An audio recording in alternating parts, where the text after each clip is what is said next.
Mas Bro, Apa? Mas Bro-nya kan dulu kuliah di filsafat ya? Itu belajar apa aja sih? Enak banget sih itu tanya. Wah, aku yang belajar lama aja nggak tahu aku belajar apa. Apa yang dipelajari filsafat? Kan saya sebagai orang awam nih. Yang jelas filsafat itu belajar tentang konstruksi berpikir. Itu doang yang diambil. Kayak tukang bangunan, konstruksi. Ya konstruksi, tapi itu dalam bentuk logikanya. Konstruksi argumennya, terus kemudian premis-premisnya itu yang baku. Terus nanti kita bisa mengkonstruksi dari mana? Kita belajar dari pemikiran filsuf yang terdahulu. Oh, baca tulisannya Derrida, baca tulisannya Foucault. Oh, konstruksinya gini gitu. Mas Habermas gitu ya. Habermas gitu. Itu sama nih. Nah, cuman kan kalau kita lihat nih, nggak tahu ya, kalau yang saya tahu, kayak nggak ada ya. Dibuka lowongan kerja, dicari tenaga filsafat misalnya gitu. Itu loh hebatnya orang filsafat itu. Gimana? Mereka masuk kampus udah siap nganggur. Gitu ya. Daftar filsafat. Oh, nganggur ntar. Oh gitu ya. Siap. Jadi kalau pas waktu mendapati kenyataan bahwa dia nganggur beneran, dia nggak kaget. Dia mengisi kenganggurannya dengan hal-hal yang berguna. Kan kata orang-orang itu, biarpun nganggur, kalau ditelatenin mesti ada hasilnya. Jadi pengangguran yang berguna. Nah terus, nah kalau dari teman-temannya Mas lah, itu tapi pengangguran banyak kan?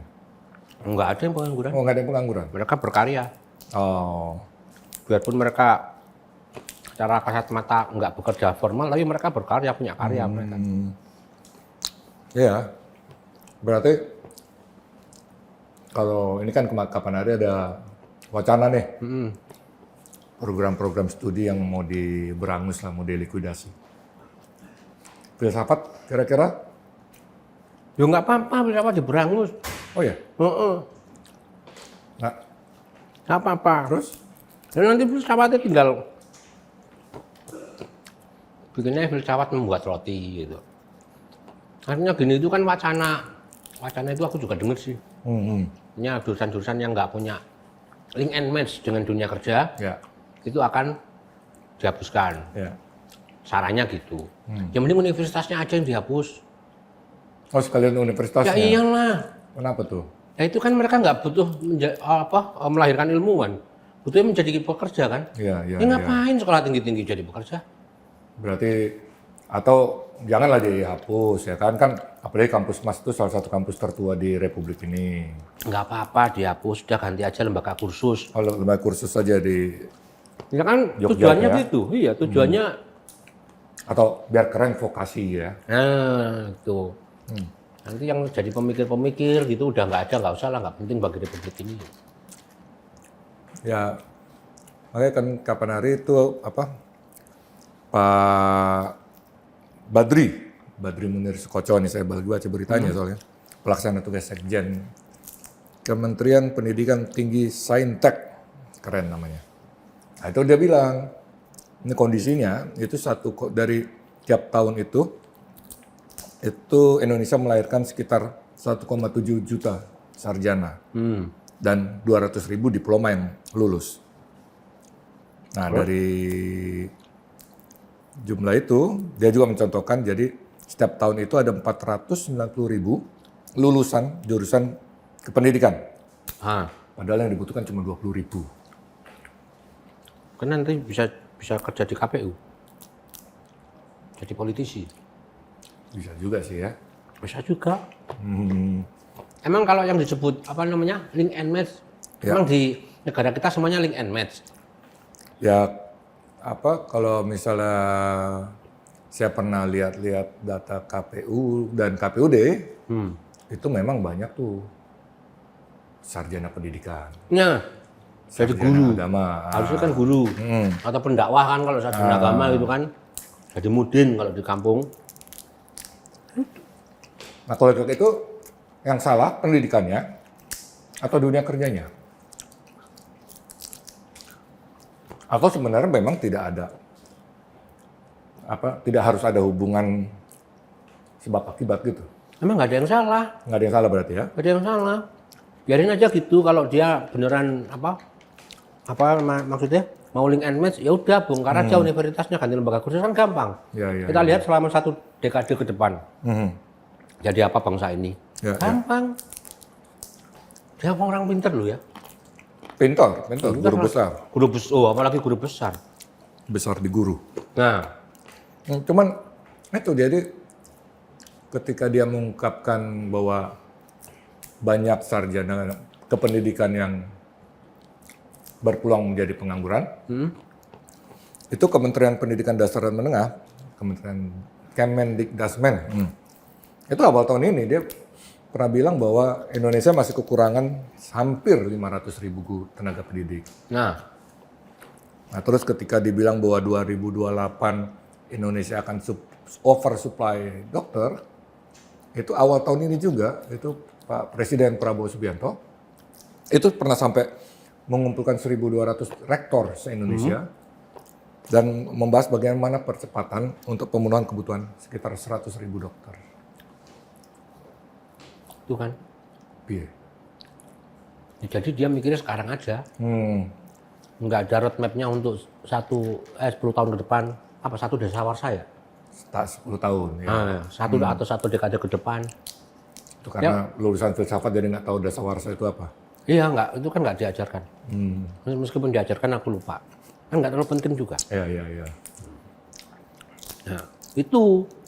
Nah kalau misal sekarang lihat, sekarang yang dibutuhin banyak tukang las, nggak banyak butuh pemikir, ya udah kalau gitu banyakin aja tukang las. Pas nanti 10 tahun ke depan, tukang lasnya udah banyak. Akhirnya tukang las nganggur.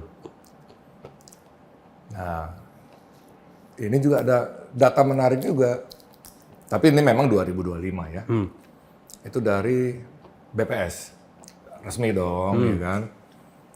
Itu pengangguran terbuka, itu paling banyak, itu bukan universitas ternyata. Apa? SMK. Tutup aja SMK-nya. Tutup semua pokoknya. Iya dong.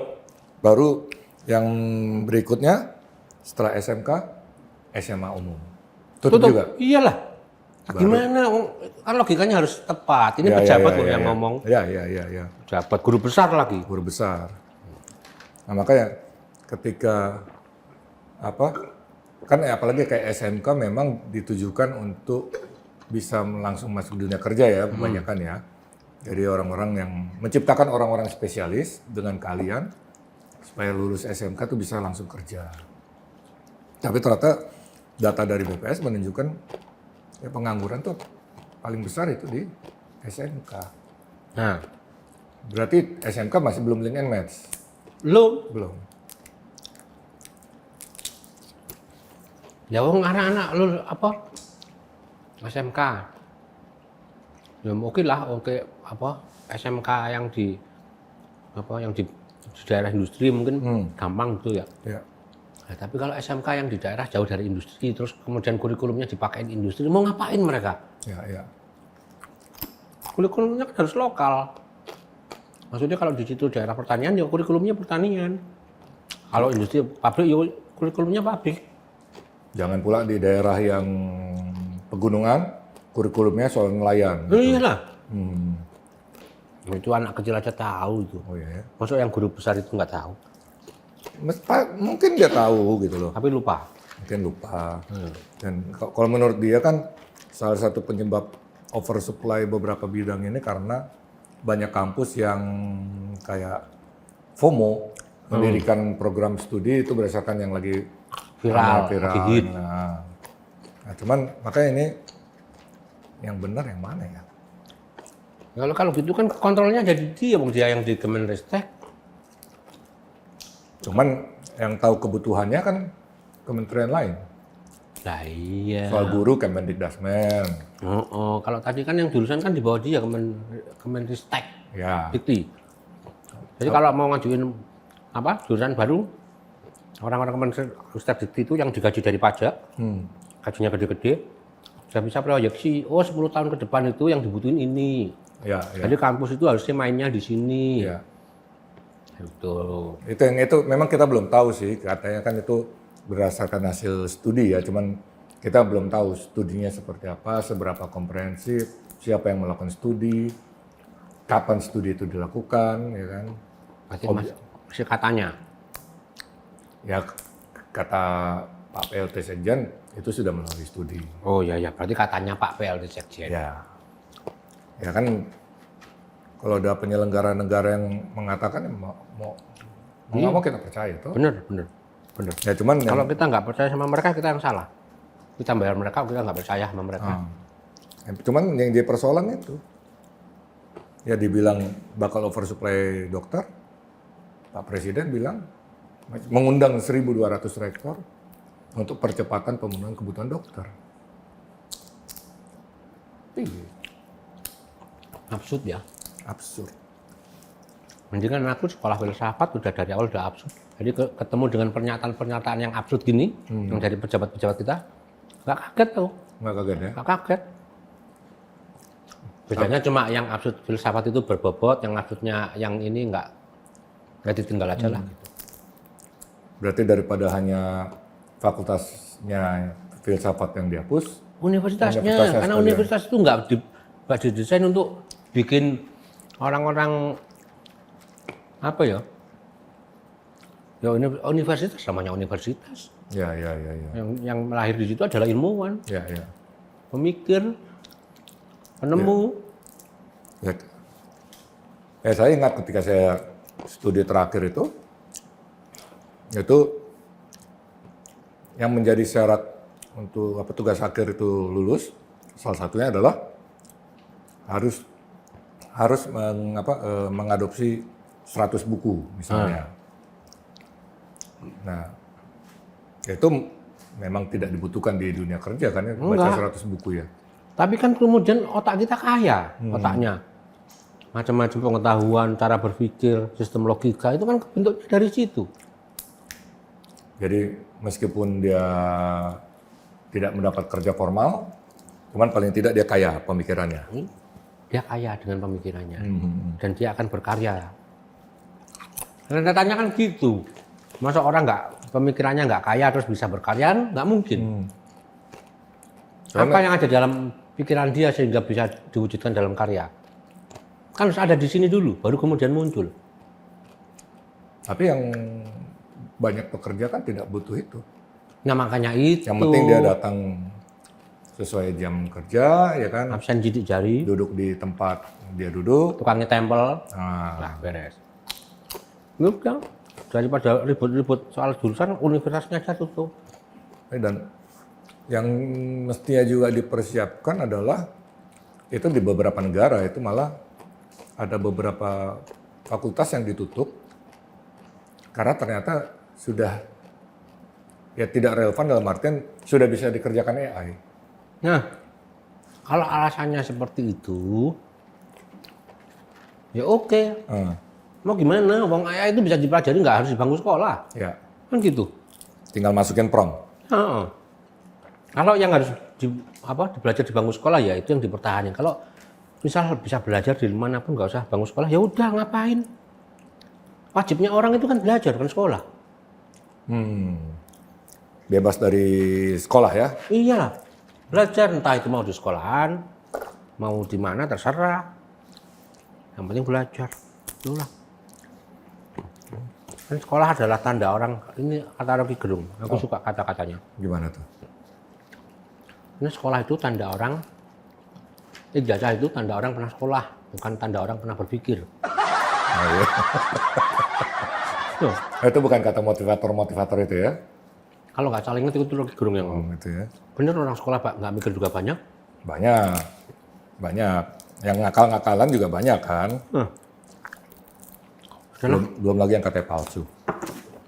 Ini jangan ngomongin soal ijazah. Ntar kalau prodimu dihapus, ijazahmu bahaya sih. Gak apa-apa, buat kapal-kapalan. Bisa. Belajar dulu deh.